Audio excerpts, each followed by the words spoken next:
Selamat pagi. Selamat berjumpa kembali dengan renungan pagi Jemaat Yosodipuro.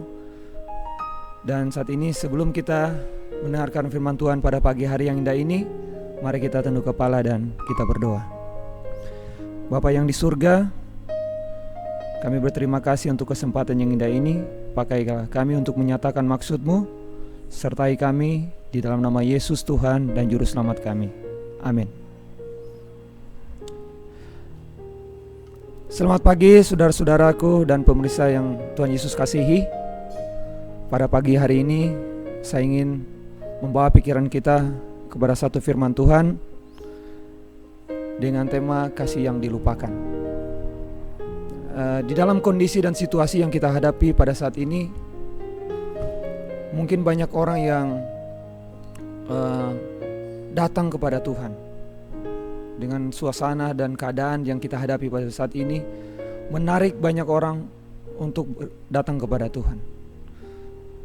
Tapi pernahkah kita berpikir bahwa ketika kita tiba pada titik yang tertinggi, atau ketika kita sukses, atau ketika hidup kita terasa aman-aman saja, pernahkah kita berpikir bahwa kita seringkali melupakan Tuhan?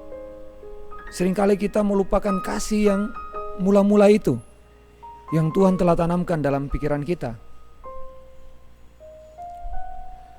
Dan seringkali hal itu membuat kita terlena oleh keadaan dan situasi dunia di mana kita tinggal. Untuk itu pada saat ini saya ingin agar supaya kita tidak melupakan kasih yang mula-mula itu. Karena kasih yang mula-mula itu penting untuk kita selami, untuk kita renungkan setiap hari. Karena bagaimana Tuhan telah mencurahkan segenap kasih-Nya untuk kita. Sebagaimana di dalam Yohanes 3 ayat 16, firman Tuhan berkata, "Karena begitu besar kasih Allah akan dunia ini, sehingga Ia telah mengaruniakan anaknya yang tunggal, supaya setiap orang yang percaya kepadanya tidak akan binasa, melainkan beroleh hidup yang kekal." Jadi karena begitu besar Allah, begitu mengasihi kita, Dia rela memberikan anaknya. Dia rela mati di atas kayu salib. Karena begitu besar cinta Allah bagi umat manusia. Tapi terkadang manusia melupakan kasih ini, melupakan pengorbanan yang Allah sudah berikan bagi kita. Untuk itu saya menghimbau kepada saudara-saudara agar supaya tidak melupakan kasih ini. Karena kasih ini yang akan memampukan kita untuk bisa mewujudkan apa yang Allah kehendaki untuk kita lakukan. Dan inilah yang akan menyanggupkan kita untuk menghadapi situasi seperti sekarang ini. Saya teringat satu cerita. Ada sepasang suami istri di mana mereka awal pernikahan dari mereka hidup sangat bahagia. Tapi ketika penderitaan, kesusahan menghimpit kehidupan mereka, situasi rumah tangga mereka semakin hari semakin kacau. Dan hidup dari suaminya ini setiap hari mabuk-mabukan dan bermain judi.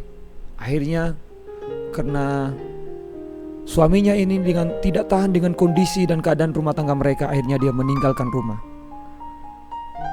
Dan hidupnya terlunta-lunta, hidup penuh dengan kejahatan. Setelah beberapa tahun kemudian, suaminya rindu untuk kembali ke rumahnya. Tapi dia tidak pernah tahu apakah istrinya masih mau menerima dia dengan kondisi dan keadaan dia saat itu. Sehingga dia mengirim surat kepada istrinya. Dan dia katakan situ bahwa dia menyesali apa yang selama ini sudah terjadi di dalam kehidupan rumah tangga mereka. Dan dia rindu apakah istrinya mau menerima dia kembali. Dan apa bukti bahwa istrinya mau menerima kembali? Dia berharap agar istrinya bisa mengikat sehelai kain pita di depan rumah mereka di sebuah ranting pohon, dan itu membuktikan bahwa istrinya mau menerima dia kembali.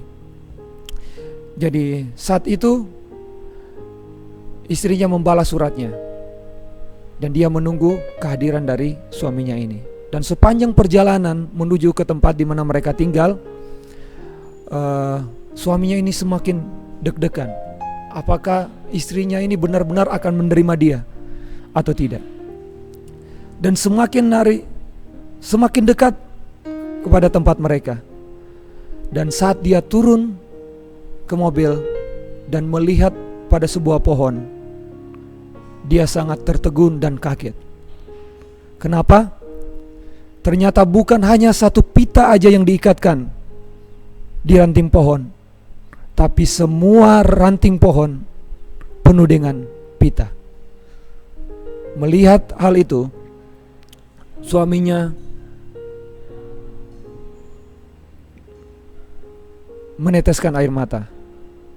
Dia sangat terharu dan tersanjung akan pengampunan yang istrinya berikan bagi dia.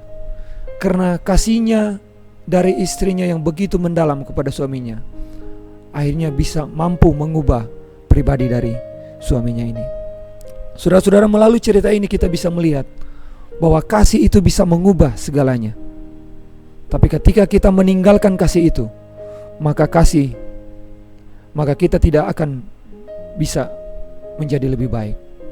Saudara-saudaraku yang kekasih, biarlah melalui renungan pada pagi hari ini, saya menghimbau dan mengharapkan agar supaya saudara jangan membiarkan kasih itu meninggalkan saudara.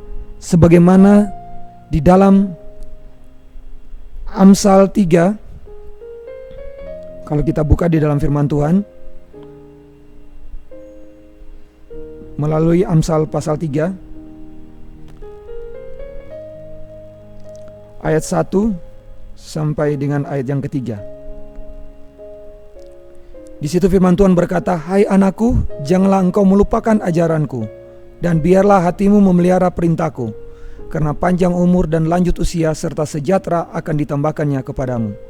Janganlah kiranya kasih dan setia meninggalkan engkau, kalungkanlah itu pada lehermu, tuliskanlah itu pada loh hatimu, maka engkau akan mendapat kasih dan penghargaan dalam pandangan Allah serta manusia."